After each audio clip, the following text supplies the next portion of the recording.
Halo, assalamualaikum warahmatullahi wabarakatuh. Bagaimana kabarnya anak-anakku semuanya? Semoga kalian hari ini masih dalam keadaan sehat dan tetap semangat untuk mengikuti pembelajaran jarak jauh. Sebelum kita memulai pelajaran kita hari ini, alangkah baiknya kita berdoa terlebih dahulu dengan membaca basmalah. Bismillahirrahmanirrahim. Nah, sebelum kita masuk pada materi pembelajaran, kalian siapkan dulu ya buku, pensil, dan alat tulis lainnya. Dan untuk hari ini materi kita tentang pengaruh perubahan ruang dan interaksi antar ruang di Asia dan benua lainnya. Adapun tujuan pembelajarannya, kalian diharapkan mampu untuk menganalisis pengaruh perubahan ruang dan interaksi antar ruang di benua Asia dan benua lainnya. Selamat menyaksikan materi penjelasan yang akan Ibu sampaikan. Sebelum kita masuk ke materi, Ibu akan bertanya terlebih dahulu, apa yang kalian ketahui tentang pengaruh perubahan ruang dan interaksi antar ruang? Mungkin dari kalian sudah tahu jawabannya ya. Baiklah, untuk lebih jelasnya kita simak penjelasan berikut ini. Perubahan ruang dan interaksi antar ruang dapat terjadi dalam berbagai lingkup atau skala. Dalam lingkup yang sempit, perubahan ruang dan interaksi antar ruang dapat terjadi antara desa dengan kota. Sedangkan dalam skala yang luas dapat terjadi antar negara dan antar benua. Ada dua faktor yang mempengaruhi perubahan antar ruang, yaitu faktor alam dan faktor aktivitas manusia. Faktor alam bisa terjadi karena tsunami, gunung meletus, banjir, gempa bumi, longsor, atau kebakaran hutan.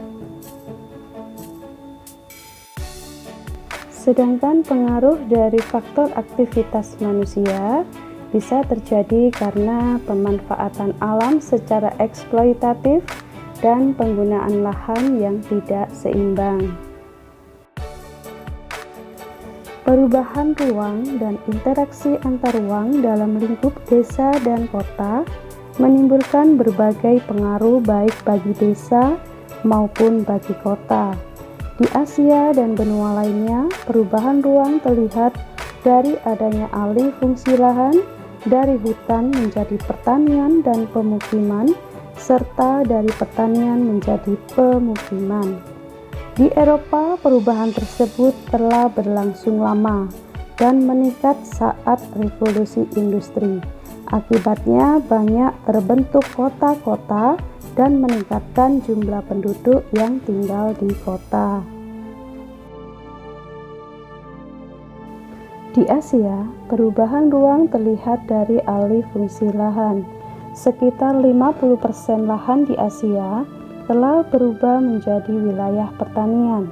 Banyak di daerah di Asia berubah menjadi daerah perkotaan. Perubahan tersebut mendorong terjadinya interaksi antar ruang dalam bentuk perpindahan penduduk dari desa ke kota. Pada tahun 2015, sekitar 47% penduduk Asia tinggal di daerah perkotaan. Interaksi keruangan antara desa dan kota di Asia dan benua lainnya telah berdampak secara ekonomi, sosial, budaya, politik, dan pendidikan. Adapun dampak tersebut, yang pertama yaitu perubahan orientasi mata pencaharian. Dari yang hanya berorientasi pertanian, berkembang menjadi industri yang memanfaatkan hasil pertanian. Yang kedua, makin meningkatnya produktivitas pertanian dan adanya teknologi tepat guna. Yang ketiga, yaitu semakin baik sarana transportasi antara desa dengan kota, sehingga memperlancar mobilitas penduduk maupun barang dari desa ke kota ataupun sebaliknya. Yang keempat, budaya kota masuk ke desa. baik dalam hal cara berpakaian, bahasa, seni, dan sebagainya yang tidak selalu sesuai dengan budaya desa. Yang kelima, berkembangnya media massa yang membuat warga desa semakin melek dengan isu-isu politik yang sedang berkembang, sehingga kesadaran politik warga desa terus meningkat. Dan yang keenam, semakin banyak guru dan sekolah di desa, sehingga tingkat pendidikan di desa semakin meningkat. Bagi kota, desa memiliki peran yang sangat penting. Interaksi keruangan antara kota dan desa membawa pengaruh terhadap kehidupan ekonomi, sosial, budaya, dan politik di kota. Adapun pengaruh tersebut adalah yang pertama, secara ekonomi, kota memperoleh sumber daya dari desa, baik berupa sumber daya manusia yang berupa tenaga kerja, maupun sumber daya alam yang berupa hasil pertanian ataupun hasil tambang. Yang kedua, penduduk desa yang bekerja di kota sebagian tidak menjadi penduduk kota yang sukses, dan sebagian menimbulkan masalah kemiskinan di kota yang tampak dari adanya pemukiman kumuh. Dan yang ketiga, penduduk desa sulit beradaptasi dengan lingkungan kota. Hal ini dibuktikan dengan adanya sebagian penduduk desa masih mempertahankan budaya atau cara hidup di desa. Pengaruh interaksi keruangan biasa terjadi antar negara dan antar benua. Jarak yang jauh kini tidak lagi menjadi hambatan dalam melakukan interaksi berkait kemajuan teknologi informasi dan komunikasi serta transportasi. Peristiwa di suatu negara dapat dengan cepat disaksikan oleh penduduk di negara atau benua lain. Pengaruh antar negara dapat berupa pengaruh ekonomi, sosial, budaya, dan politik.